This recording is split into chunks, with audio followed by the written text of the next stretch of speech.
Did you have any early memories of, thinking, okay, things are a little bit different with my parents? Were you hyper aware that there were differences? It was never, she was always coherent, she was always with it, she was always, and she still remains kind.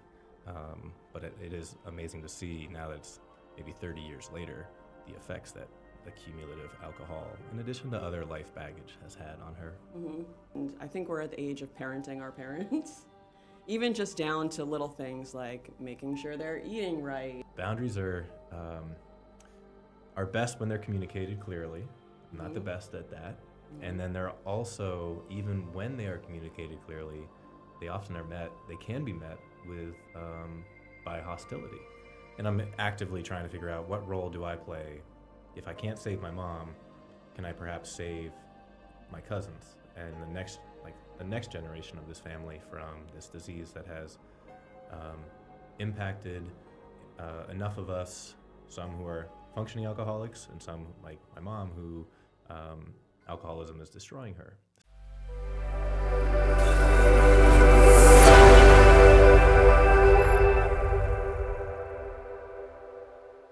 So today's conversation is one that I've been wanting to get into for a while, not in a sensational way, but in an honest one. And I'm sitting here with Pete, and we are going to be talking about what it's like to grow up with an alcoholic parent and how that shapes our nervous systems, our relationships, and our unconscious patterns. We're also going to be talking about why men are not encouraged to share this kind of vulnerability and what it costs when they don't. So this isn't a polished conversation. This is going to be a real one.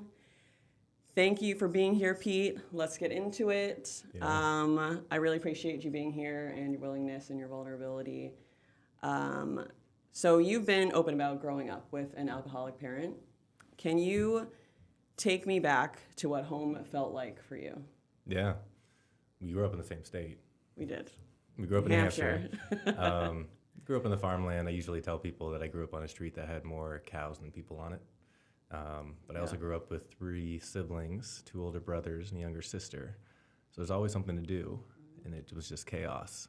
My brother and I talked about this recently. He has 2 kids, and chaos was kind of normal. We just had space to roam.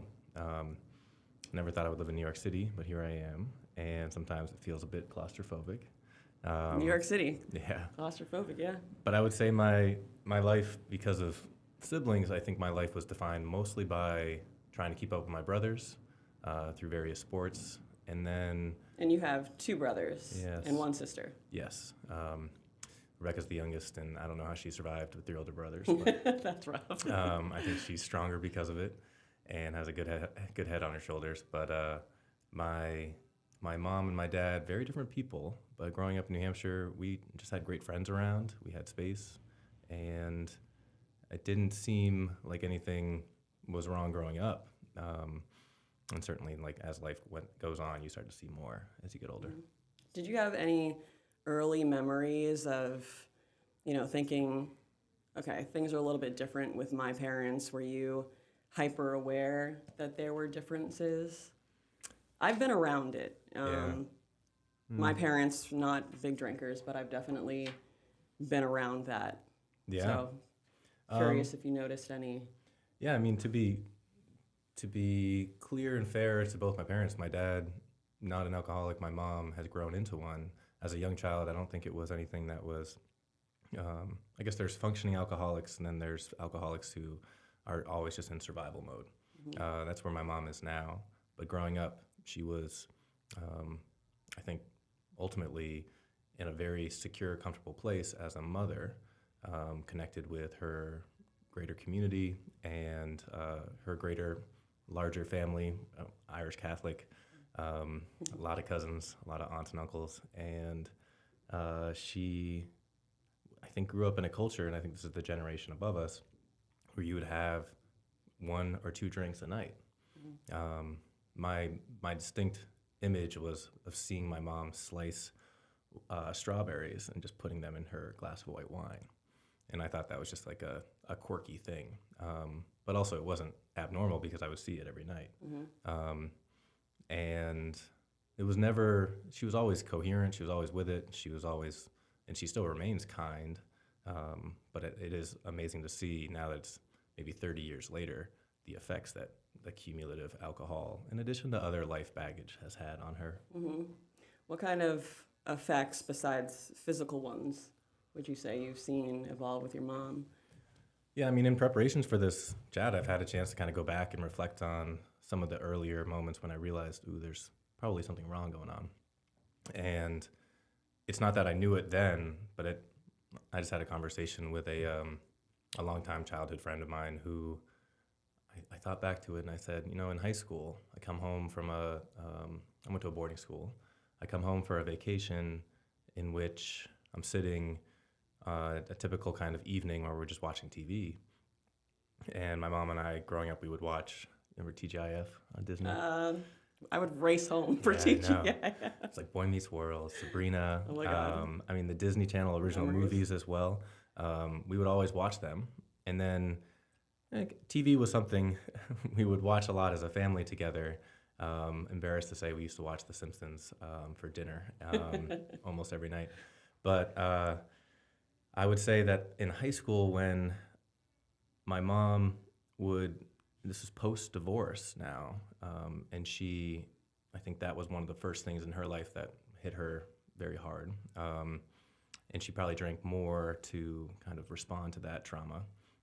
She became very repetitive on those evenings and just asking questions innocent questions, but she would repeat herself. Mm-hmm. And for me, not someone who could handle much emotion particularly well, except perhaps anger and rage.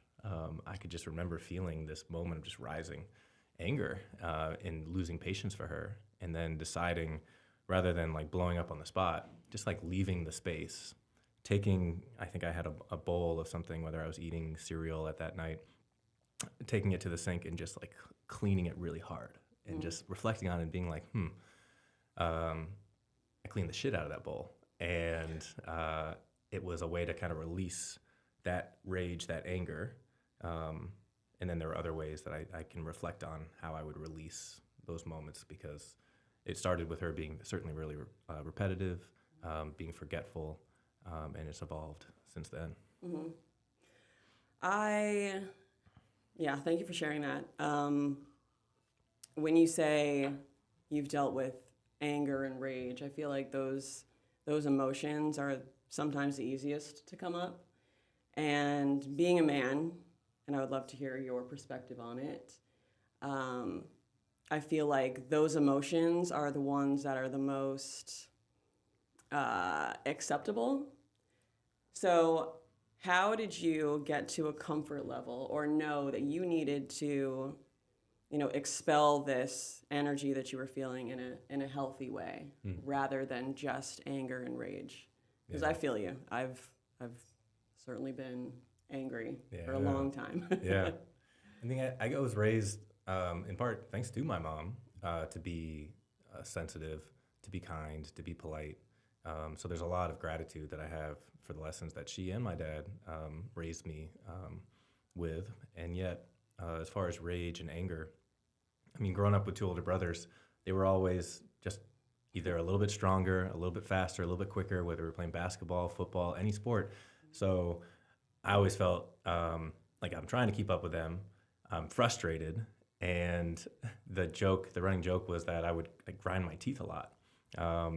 Or I can remember when we'd wrestle, I would just dig my chin into their backs and just try to let go of anything that I was just realizing that I'm not enough. I can't keep up with them.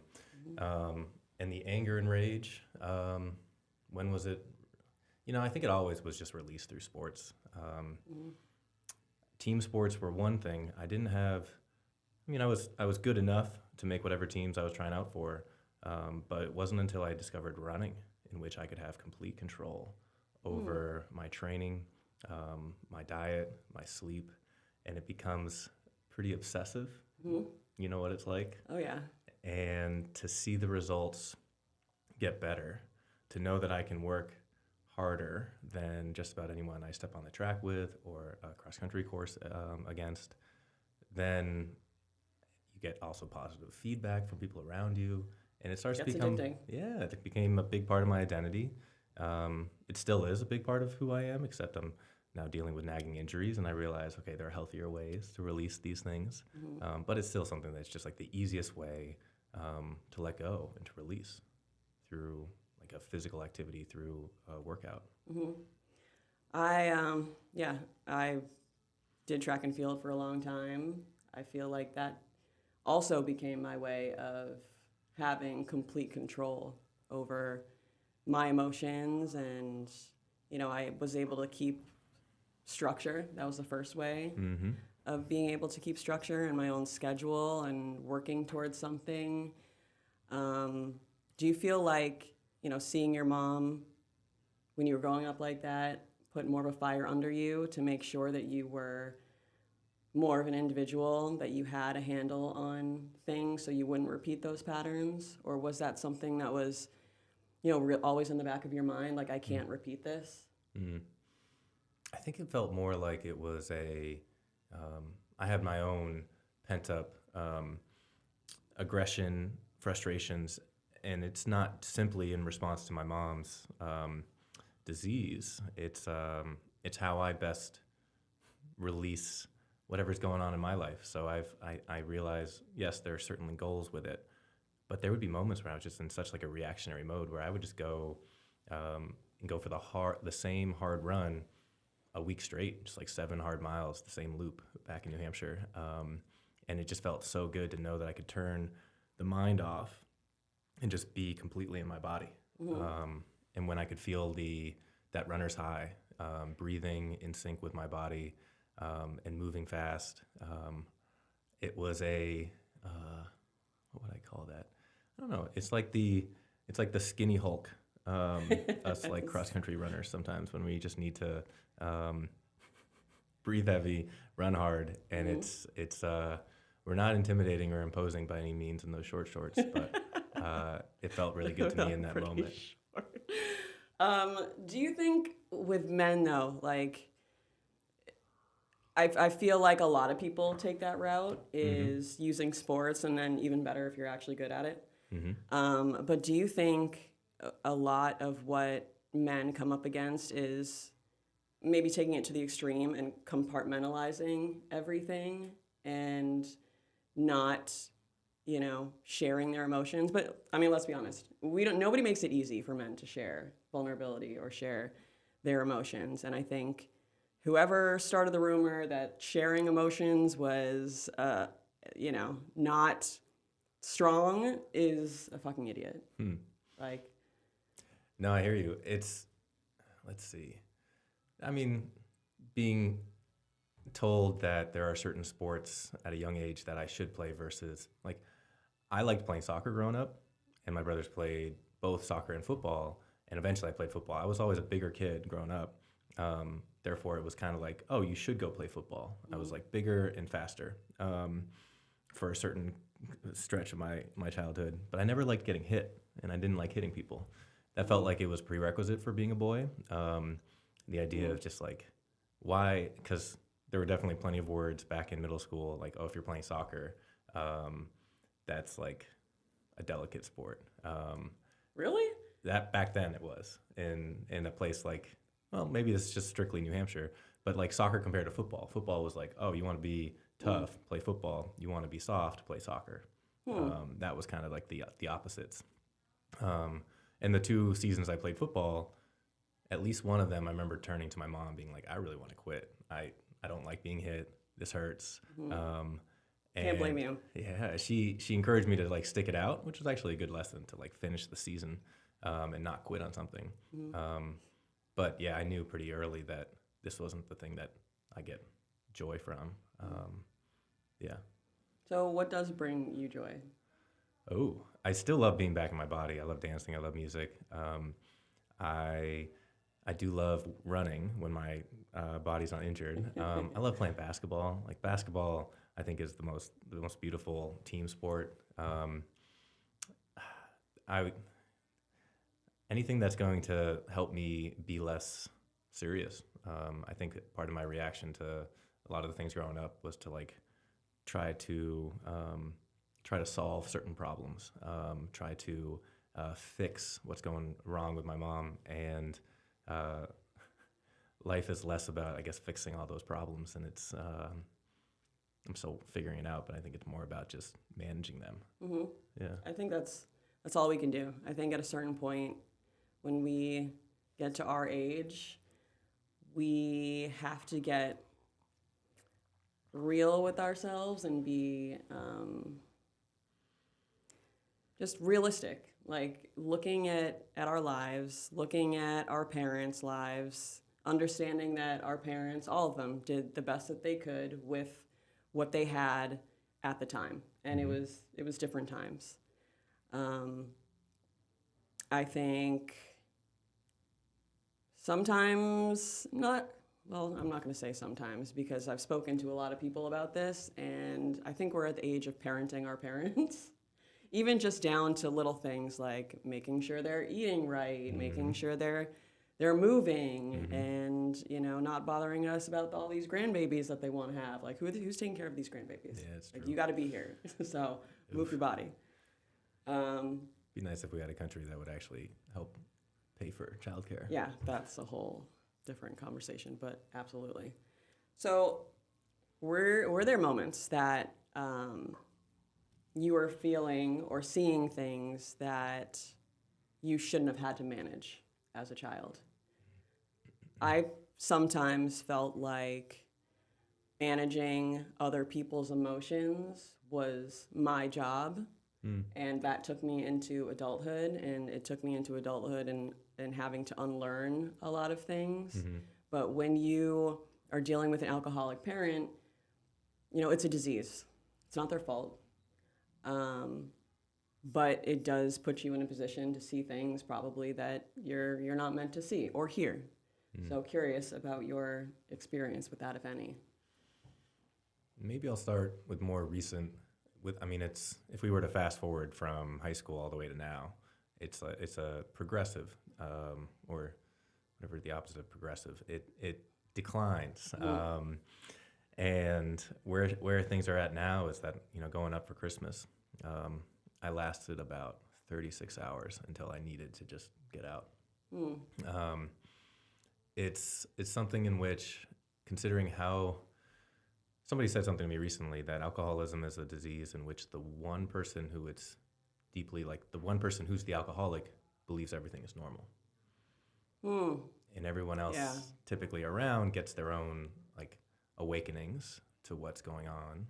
And that's its own problem, is because I've felt quite gaslit over the years, and I've actually had to express this to a couple loved ones, which leads to even messier conversations, because everyone's, again, like what you mentioned, everyone's doing the best they can, whether it's a parent, whether it's a friend, and I've had to catch myself to not be bitter about like other people's, what I might consider lack of awareness or even enabling certain behavior. I would say kind of leaving me out to dry, or leaving my siblings out to dry with me. There's a lot of having to come to terms with the fact that, okay, no one was intentionally trying to leave me alone in this journey. As far as taking care of my mom, parenting a parent, she's got other health problems. She has sleep apnea. She has, I would say, she's probably at this point diagnosed a depressed person. She has depression, and taking her to a doctor's appointment earlier this year in order to do it's called the Montreal test. It's a cognitive aptitude test, because years of drinking, it's a poison. It will pickle one's mind. And I mentioned earlier, she's repetitive. It's become worse. She's forgetful. So we just want to see where she's at, what her cognitive abilities are now, to have some kind of baseline. I didn't know just how much of a fear and phobia she has of doctors' offices until that visit, when I could see her emotions playing out in front of me. And I'm just in the room with her, first time taking a parent to a doctor's visit, and seeing her get frustrated with the person conducting this Montreal cognitive assessment, maybe the MOCA exam, and then afterwards, her reaction to me for putting her through that, and I made a comment about something of like, something not even related to the appointment, like, oh, great memory, or it's good on you to remember that thing that she just brought up. And then she hits me on the forearm. Nothing like malicious, but it was a hit to the point where she said, see, I'm not losing my mind. And for her to say that in her tone, and to also simply like have to physically strike me, was a shock, in a way that I thought, whoa, she's in a really scared place right now. And I think a lot of that fear comes from being kind of found out about all the things that she's perhaps hiding. Because even though I mentioned maybe the alcoholic thinks everything's normal, hiding alcohol in her room, hiding in spaces where she can have easy access to it. I don't know if a person who's an alcoholic thinks that can be normal. Like, there's got to be, like, when they reach for that drink that's hidden, like, there's got to be some emotion deep down to realize, like, ooh, I'm hiding the most vulnerable part of myself from the world or from a child. At that point,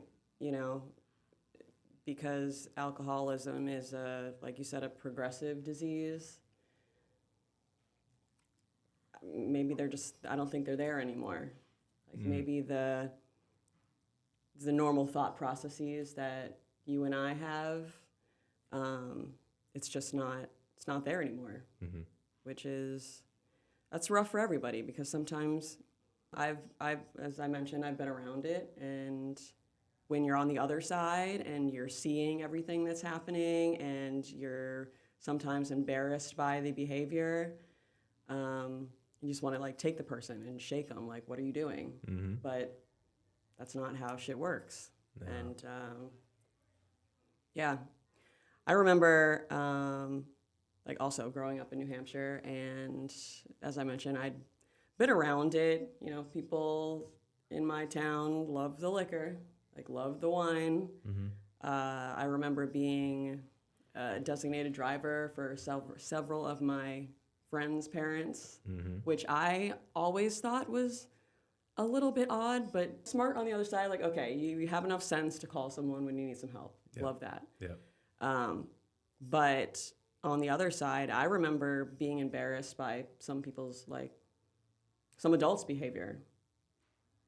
Because I was already hyper aware, for different reasons. I had to grow up early for different reasons. But that made me very hyper aware to people's behavior, to the energy in rooms, to how people might perceive me or my family or someone else who's dealing with it. So curious, what's your experience in that? Like, were you hyper aware of how things might have been perceived? I think, well, let's see. We grew up in the same state, but with certainly very different experiences, given our identities. I would say that part of the reason why I would be somewhat similar to you in the sense that I can kind of read a room away. And you think that came from dealing with your mom? I think recognizing, one, having parents who were more in conflict with one another, well, just like verbally, than being perhaps in love and in peace together. So I was aware of how conflicts kind of arise. And then knowing that if I were to speak a truth to my mom, especially in the last 10, 15 years, when alcoholism has become much more of a problem in her life, it's met with defensiveness, anger, an accusation. Even a simple question of, okay, Mom, are you using your CPAP machine? Sleep apnea is also a very deadly affliction to have. And seeing her kind of get angry by me talking about it, and her reaction being like, well, you should wear it. You should try it. And then this mask that you wear for part of the CPAP machine. And I'm like, but I don't get it. Like, I don't have sleep apnea. And I understand that it's not comfortable to wear, but if this is something that a doctor has shared with you that it's important, and I'm here to check in on that, like you would do the same for me. Like that's what a parent does for a child. And now this is a two-way street, this love, like we're looking after each other, trying to keep each other accountable in important ways. And I'm being met with anger and hostility. Or it's being hit, like I mentioned with that doctor's appointment. And it's like, no matter what good I'm trying to do, it kind of blows up in my face. So to read a room is just to read other people's emotions and what sets people off, and knowing that, I mean, as a people pleaser, I want people to be.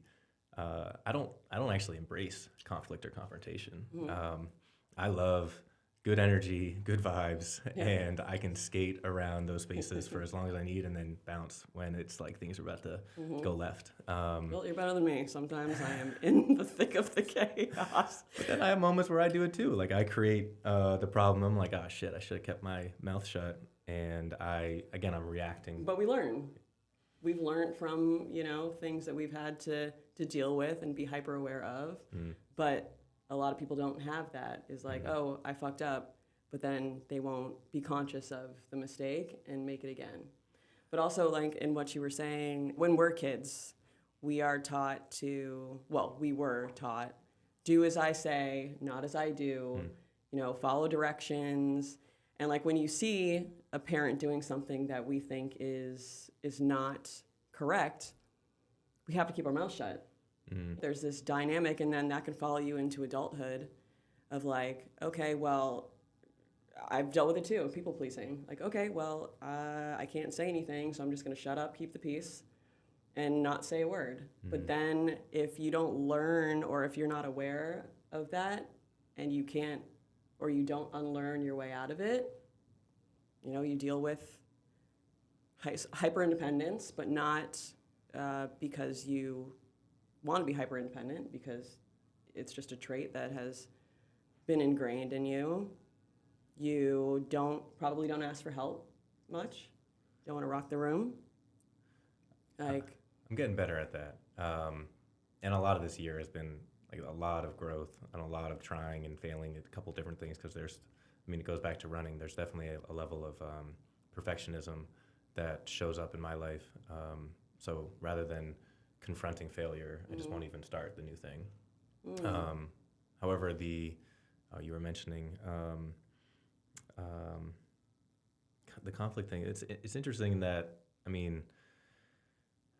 I'm very grateful that I had an amazing friend and mentor in undergrad and college who encouraged me as I was pursuing my English major to just, he opened up the door for me to do more writing. And it was very much initially writing about certain books we were reading in his course, and then eventually I did a creative writing thesis, and it was all very self-reflective, loosely autobiographical, just some fun, like some creative short stories, but having the chance to write and process some of the things that had happened up into my life up until then, and having a trusted mentor who would just accept and offer some feedback for that writing. And it was just a friendship that is still close today. That was perhaps the healthiest form of me releasing the things that were inside me. And I've recognized that the writing process, in which I can take my time with it, I'm much more, again, this goes back to control, I think. I'm much more in control. I get to have things be a little bit more polished without it being perfect, versus speaking, versus realizing like, if I say something, especially as an educator of young children, or with friends, meeting new people, I'm not as, I'm somewhat of a compulsive person. I do enjoy a drink or two, and that kind of, like, I get excited, and then I start to react to the things around me, and that's in the dialogue mode where I'm less, I don't know, perhaps I'm more myself, and some things that I say, I'm like, oh shit, I shouldn't have said that. And yet it's fun, and that's why it's beautiful to be around friends who are like, okay, they'll accept me no matter what I say or what I do. although I shouldn't test it all the time. No. But also like having friends that know you and know your core and will pull you aside and call you out if something is not looking right. True. So you mentioned that you're an educator of young children. You were a kindergarten teacher, and now you're a PE teacher. You mentioned to me earlier that your parents were also educators or Caregivers. Caregivers. Do you think that, seeing your parents in caregiving roles, or do you think because of your mom's disease that puts you more kind of in line with being an educator yourself or dealing with a caregiving role? There's probably something connected to that. I, having gone to, taken a lot of classes on child development and talk about like who our greatest teachers are, our parents, whoever raises us are the ones who are the consistent caregivers, educators in our lives to help us become who we are today. And that's with ups and downs, that's with strengths and flaws. And I'm hyper aware of my parents' flaws at this stage in my life. And I try to also practice gratitude for the wonderful people they are as well. But as far as, I would say yes, and I always knew that there were certain professions out there that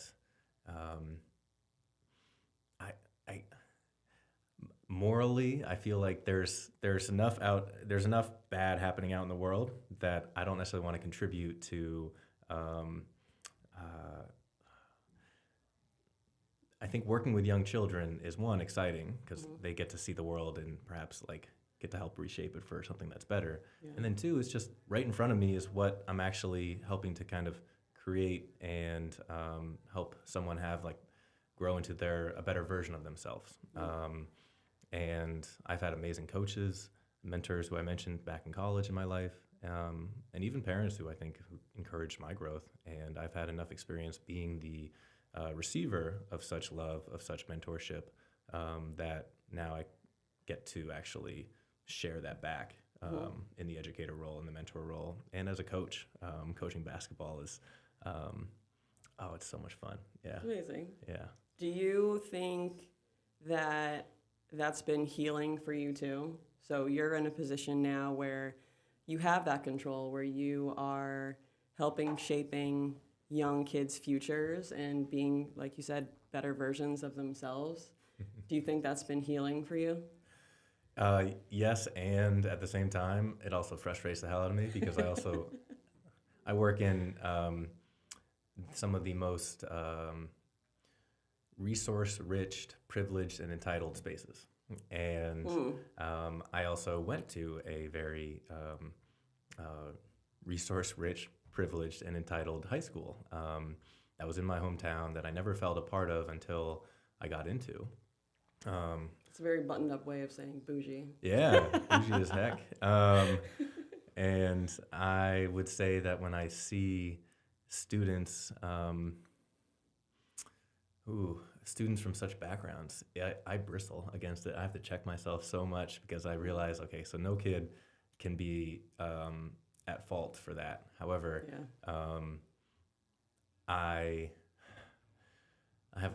that's a whole nother conversation to talk about education and meritocracy in this country and making sure that every child is given some type of fair shot or just what they need in order to not only be a fully human, but also to be a critical thinker. For sure. So I would say that I have to check myself a lot, realize that I'm in a setting that because I have been in it long enough, like this is where I had a great conversation with someone about this recently. This is where my perhaps strength, this is where I can have the greatest impact. And it's not going to be perfect wherever I am, but when I connect with, and I mentioned coaching, I can take those same students who I told you annoy the heck out of me, but when I can see that I can get them to work hard at something like basketball, and it can be a little bit of an equalizer because no matter how much resources you have back home, like on the basketball court, you're either going to work hard and maybe earn that playing time or get that loose ball or get that rebound, and or you're like, privilege doesn't really work. the same way.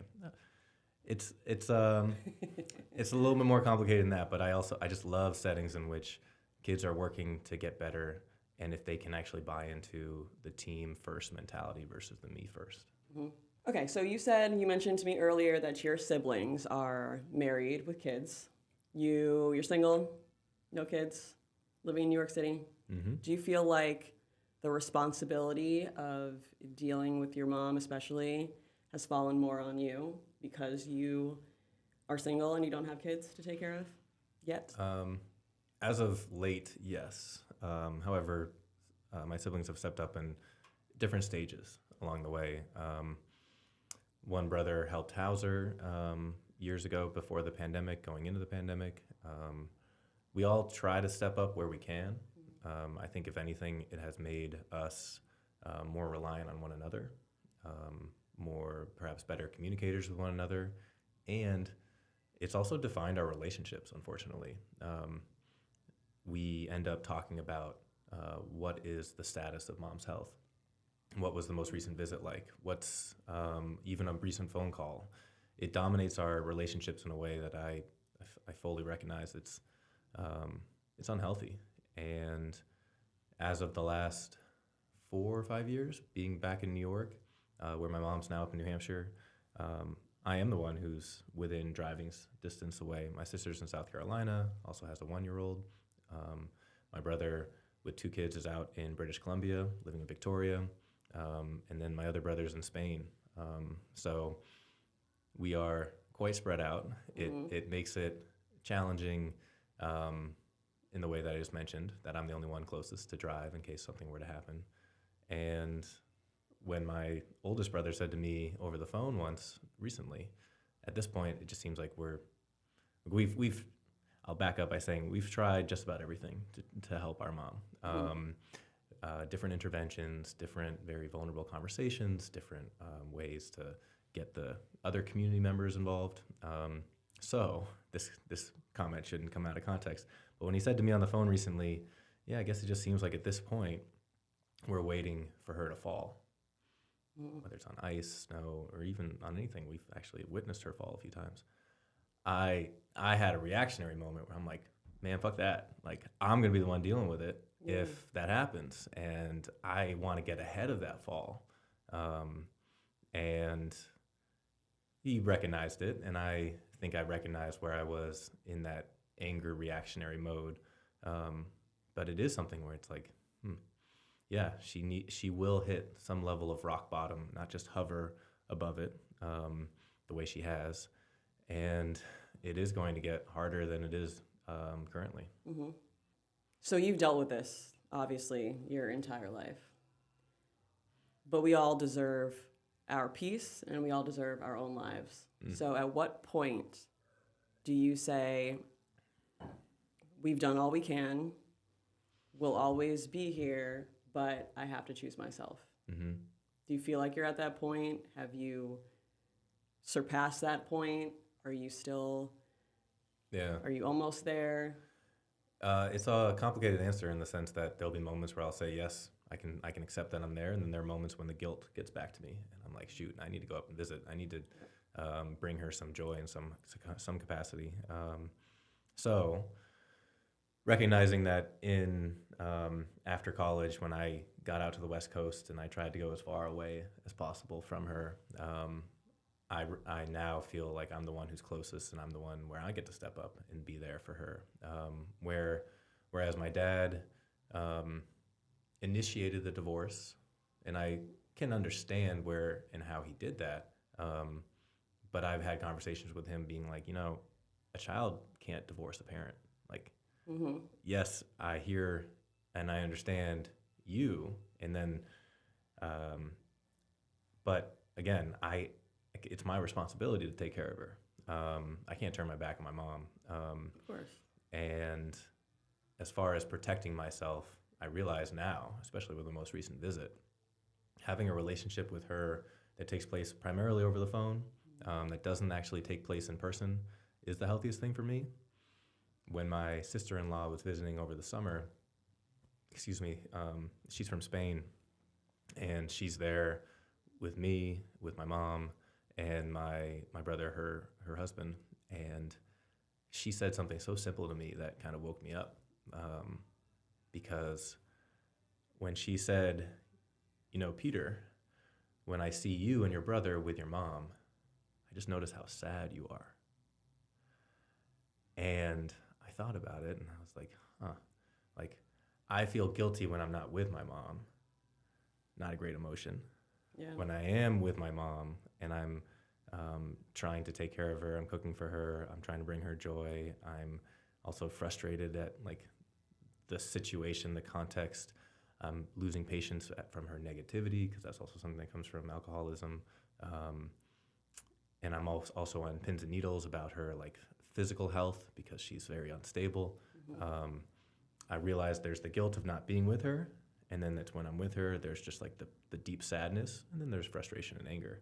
But when someone said that to me, right then and there, it kind of helped me recognize it and not feel like that emotion I was trying to suppress, perhaps in some way, because you can't, like, if it's actually coming out, and if she can notice it, and I'm like, oh, okay, there's no hiding this anymore. It's like it's there.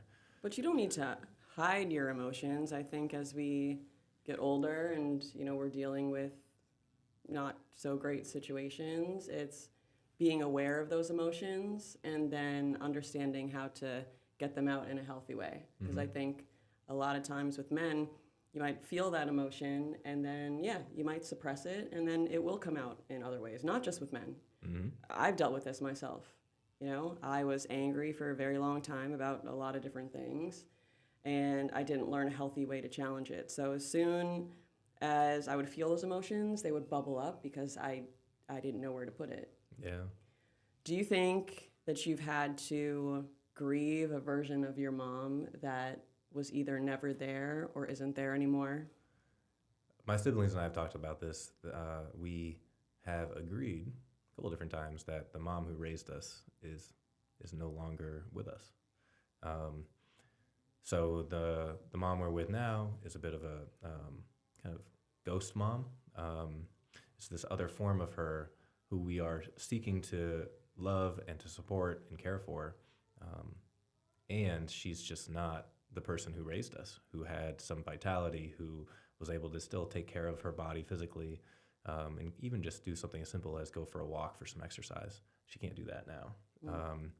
And that's an interesting piece where it's a hard piece where recognizing like, okay, I'm grieving the person who raised me, and I'm still visiting this next version of her, but I'm constantly being reminded of who's no longer there, and all of this is to say, and everything I've mentioned here is that the person who I would want to share these truths with is unable to listen and hear them, and is just in a completely different reality. Yeah. As far as I'm aware. Yeah. So when we've talked a bit about boundaries here, but at some point, like anybody who's dealing with a situation like this, you have to choose your own sanity over someone who just isn't equipped to listen anymore. So are there specific boundaries that you enforce, not just with your mom, but maybe with your siblings too, and saying like, okay, well, I've been dealing with this, I need support here? Yeah, I've definitely asked for more support. I don't know what that looks like, and I've accepted that, in order for them to protect themselves, they have other families that they're helping to take care of, to be present for, and I can ask for more help. I think that's where my journey has been in the last year, is being a better communicator about when things are happening.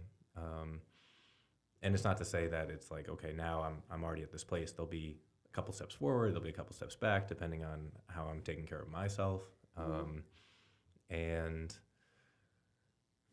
I would say boundaries are, I've practiced many different ones with my mom, and I just had a conversation with a friend about it this morning. boundaries are best when they're communicated clearly. I'm not the best at that. And then they're also, even when they are communicated clearly, they can be met with by hostility. And the person in my mom, when I expressed a more recent one saying, I can't stay overnight in your condo anymore. I'll come up and visit. I'll be with you. We'll have some good time together, but I can't stay there overnight. It shook her a bit. It hurt her a bit, and she became kind of exasperated. She's like, her response was, "But this is ridiculous." Like, that was her. And if I would have to tell her everything that has happened over the last however many years that has led me to this point, that would be maybe over communicating. But I recognize, like, okay, certain boundaries actually have helped me, and I'll practice them. I'll try them out, and maybe they work, maybe they don't. Maybe I'll have to change them, but that's its own journey. And As I've gotten older, I've realized, and not just with people who have substance abuse issues, I've dealt with this with a lot of different people. When you exert your boundaries, when you tell people what they are, one, if you're dealing with people that you haven't exerted your boundaries around before, or just in general, people get pissed off because they don't have access to the version of you that, either might keep you small or keep you accessible. And as people pleasers, as self-proclaimed people pleasers, that's harder for me. I'll speak for myself. For me to get over. I thought I was being mean at some point, and especially like with you, that's your mom. Like, you only have one mom. I get it. It might be easier, like, to cut off a friend who has substance abuse issues. I've dealt with that, and I had to cut people off for my own personal sanity. Like, it doesn't mean that I love you less. It doesn't mean that I care about you less. I have to care about me more, and that's with anybody. You have to put yourself number one. Do you think that dealing with this type of situation, home situation, has made you hypersensitive or hyper aware of substances in general, or how other people around you deal with substances? Is that something that you have like a hard boundary for? Because some people, it might be the extreme, like, okay, I've dealt with this in my own personal life, I refuse to be around it at all. Or is there a level of, I don't want to say tolerance? I am aware of, especially when it comes to alcohol, and super aware of how much I consume. It's something that runs in actually both sides of my family, and something that our family on one side does not talk more like openly enough with. So I think I'm wondering, like, and I'm actively trying to figure out, what role do I play? If I can't save my mom, can I perhaps save my cousins and the next generation of this family from this disease that has impacted enough of us, some who are functioning alcoholics and some, like my mom, who alcoholism is destroying her. So I'm trying to come to terms with how much do I actually take on that burden, because I think it would be actually a beautiful way to share these lessons, these learnings with perhaps future generations, and help others avoid this level of kind of pain and hurt. Well, I think by even having this conversation, you're doing that. I would love that to happen. That's why I started this podcast, is to use my personal experiences to help other people spot patterns. And men don't share their vulnerabilities enough. Sharing emotions is a strength. It's not a weakness. And now I'm also, now I use the educator lens too to think about all the other substances that are around us. I think about students and phones. I think about students and social media. I think about adults and both of those, phones and social media. And I get to turn the mirror back on me a bit, because there are tendencies. I've had my own use of THC for a while, having lived in New York, I think where I have sensory overload while I work with students and I'm constantly giving myself emotionally over to young students, and not having healthy boundaries at work, and recognizing that when I get home, the chance for me to kind of come back down and quiet my mind would be something like THC. So within the last year, my process of overcoming that level, that regular use for sleep, and seeing that it actually probably had more control over me than I had over it. I'm like, oh, is this just a different form of addiction than alcoholism that I need to better understand and confront and ultimately overcome in my life? And fortunately that I've had this time to do it. And yes, phones and social media, and I try to think about some of the bigger pictures with my students, but also as adults, because I pay attention a lot to students' happiness, my happiness, and where we are also connected better as humans. And I try to stay off of it as much as possible. But I recognize but I also get suggestions on what I can go do, or what I can go eat, places to go visit off through these devices. I don't have a better understanding of what's the best, how much do I actually use it every day versus not.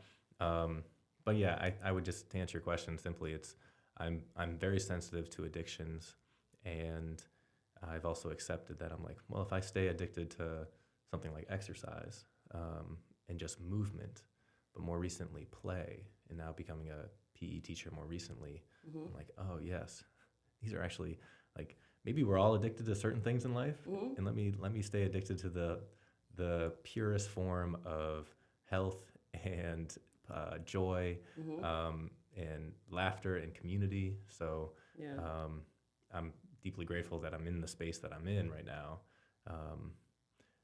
Yes, that's been a journey for me.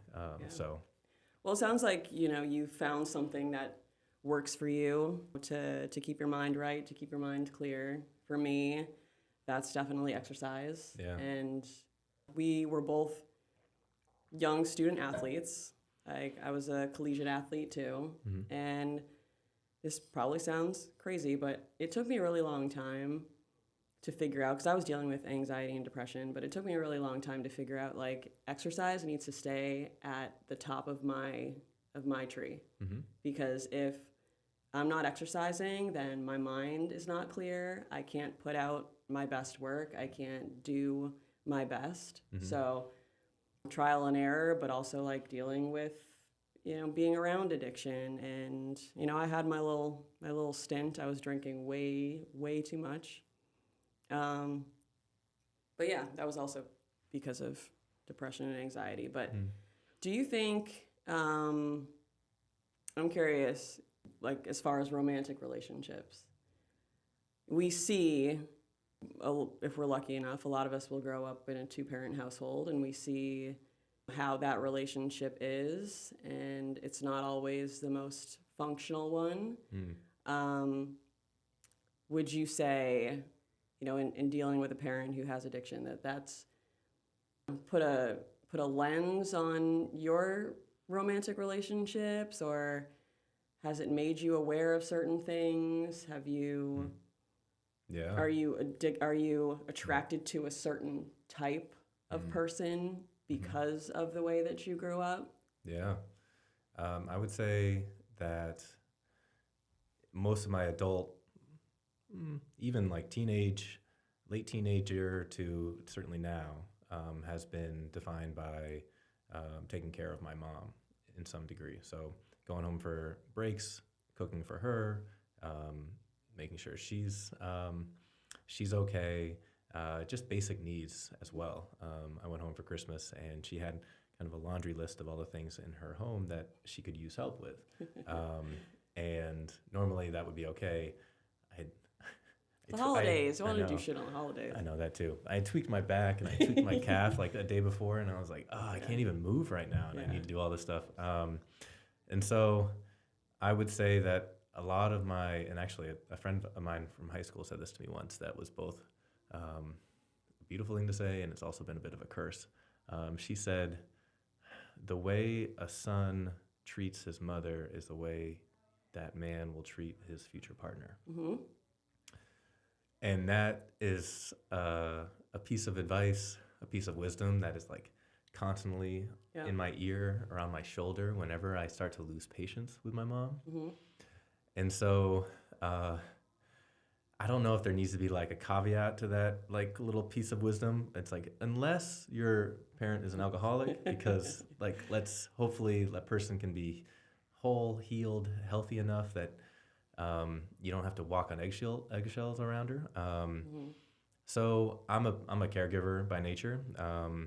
I will, and people pleasing. So I will do so much to make sure that other person is feeling supported, loved, and cared for at the expense of my own.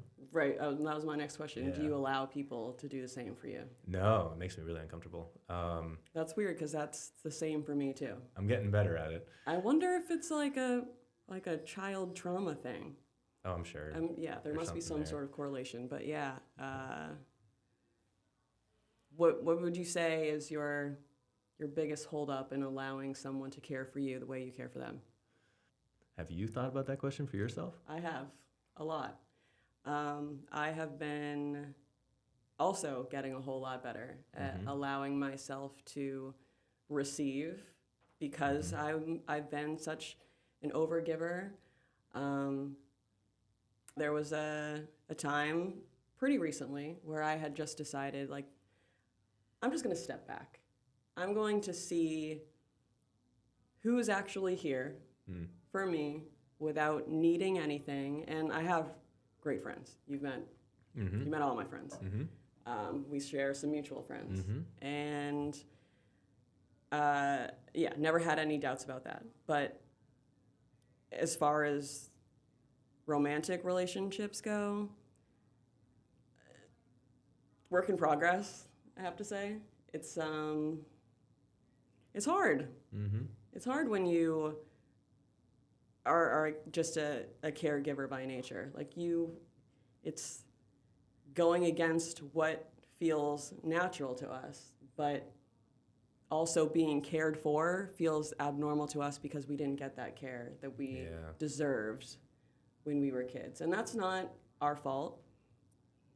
But at a certain point, moving into adulthood, you have to be aware of your own patterns. And if you want to try, and if you're aware of these patterns and you want to try to change them, then that's on you. Like you can only use your childhood as an excuse for so long. Yeah, exactly. And I've seen that not just with myself, but a lot of people, men and women included. We have to give ourselves permission to receive. It's hard. It does feel like growing up is certainly becoming aware of those patterns that you mentioned, but especially recognizing which ones are no longer serving us. Exactly. And the holidays bring up a lot.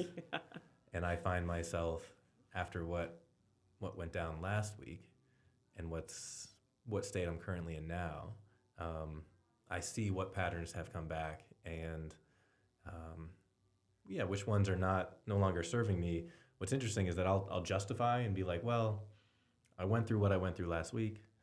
Let me spend a few days taking it easy on myself, not having to expect myself to jump right back into perhaps this healthier mode of myself. Like, let me be messy for a little bit and return to perhaps the messier, older versions of myself that no longer serve me. And yet saying it out loud doesn't seem to make a lot of sense because it's like, well, actually, I've recognized that that's what I've left behind in order to kind of fulfill or reach this better, healthier version of myself. And I think it's called being a human. Yeah, I think it means just certainly slowing down and sitting with the probably uncomfortable emotions. Something I've noticed about being here in New York City, because I've lived in many different places. New York City is the most challenging of all the places I've lived because slowing down is not invited here. It's not an option, really. And slowing down typically takes place for me within nature, when it's off devices, when sensory input is like everything is just turned down, and being in a beautiful place, having a very simple task, whether it's a hike, a walk, or even just sitting in it and just listening, like it talk about nervous system being like calmed down. It is a reminder that, yeah, this place is not permanent for me. However, New York then always kind of invites me back into its beauty. Yeah, it just reels you back in. I know. It has a way of doing that. Yeah. I get it. I've been here for 20 years. So, dang. If you could talk to your younger self, baby version of Pete, what would you say? You mean like talk to the current version of me? Mm-hmm. What would I say? I would say go slow whenever I can. Yeah, talk to others, reach out for help more regularly. Like keep it simple. So just ask others for advice or help. And yes, some of the friends you mentioned earlier, like there are some amazing people within our circles who are amazingly consistent in who they are. That's a great word. And that consistency is something that I've not always achieved in my life, and it's actually something I'm striving for. And to have those examples, I think about some of the decisions I've had to make in the last year and change is recognizing that actually the people who I'm surrounded by are amazing people, and to potentially leave. You don't necessarily fully leave them behind, but to not be around them. If I were to leave New York City, because I've had some choices to make in the last year with job-related things, I recognize but these people are actually, they're such amazing people. Well, they're like your family. Yeah, and I've actually had to come to terms with that too, because we weren't raised together, but at this stage of my life, they are the people who are certainly my anchors. They give me groundedness. You don't have to be blood to be family. It's true. So that's the next piece where it's like, yeah, the people, like think about who's influencing me at whatever stage I'm in, if I'm trying to talk to my younger self, and cherish those people. Help celebrate them too. That's what I'm getting better at now, is as much as I'm over Christmas and a lot of these traditions, I realize actually, giving a couple gifts, damn, it does make me feel good. Yeah. And yes. That's great. Why do you think it is so difficult for men to share vulnerability, share their emotions, and talk about things like this? I mean, society certainly doesn't make it easy for men to feel like they have a safe space. Yeah. And what would you say? Because I'm a female. I have different experiences. So if I saw someone shaming another man for showing his emotions, I would think that that's very weird behavior. But it's not all like that. So what do you think we could do better for men? Yeah. Let me think about that question after the first one, which is, why is it hard for men to express a full range of emotions? Particularly, probably, it's, I think, specifically cis straight men. I would say, if it's not modeled for us, it's hard to be what you can't see. Very true. So if a generation above us, or even siblings above us, if we are not being taught at a young age that it's okay to cry, that it's okay to express a range of emotions, not just rage or anger. If the heroes on TV who are playing whatever sports they're doing, because those were certainly my heroes, from Jordan to Iverson it was yes, we would need better teachers, Mm-hmm.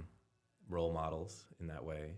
And for society, I think that's where it kind of comes in. And some things are improving, and at the same time, things are getting worse. Think about who's in office right now. You think God. about, like, I, I'm so grateful that I'm not a 16-year-old who's being handed Same. social media, because I think boys are being recruited by some of these extremist groups. Mm-hmm. And it's no matter what we talk about with things getting better and boys like creating a more sensitive world, it's still, I think, innate in young boys to strive to be the fastest, the strongest, the best at whatever challenge or sport they're doing. Mm-hmm. I can't speak for my female counterparts, but that seems to be something. There's something innate, whether it's wonderful to see when boys are invited into other options, and I Mm-hmm. see that. And then sometimes it throws me for a loop, because then I'm like, wait, like I constantly am checking myself to not constantly be in competition mode. Mm-hmm. So when I see it, it's beautiful, and it's like it kind of shatters my world a little bit. And I'm Yeah. like, oh, like I hope to have kids someday, and I hope to be able to create a space for them to be both aggressive and soft, Mm-hmm. to be tender and strong-willed and stubborn, and like in the right settings, and helping them understand what calls for what. And then if But we that's recognizing that you are going to be a role model, and you know that. And I mean, I wear it every day as an educator, because, and it's the privilege of being a tall male who's was able to play sports growing up, because I show up as the PE teacher who can actually not only play basketball, but play it well enough that I get enough of the class's attention in that moment. And it's like, okay, how do I use this for good? And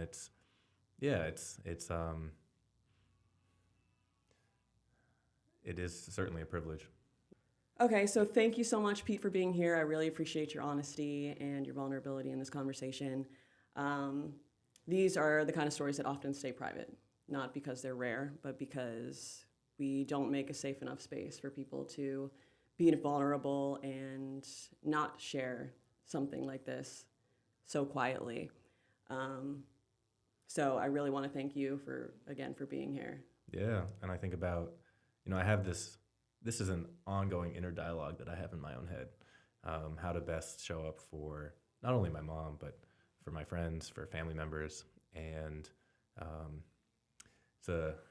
it's a beautiful mind, it's a powerful mind, it's a undyingly loud mind that I have. So I appreciate you making this space. This is the first time I've ever done anything like this, and it was beautiful. It's courageous that you have created this space for yourself, for many others to be listening, and it's creating community in a way that hopefully gives others a chance to recognize that, like you said, there are ways to connect with others and to see. And you didn't say these words, but I have felt alone in my journey for a while, and I've gone to some self-help groups, and it is helpful, but like this is part of that equation. So cheers to you for creating this space, for making this project happen, and for sharing so much of you. Thanks, Pete. Yeah. Appreciate you. And hopefully this is not our last conversation, because I think that it's important enough for people to hear. And if we can start to show that there's more of a safe space for people to be human, then I think we would all be a little bit better off. But again, thank you for being here. And that is another episode of Rebuild Different. I will see you guys next week.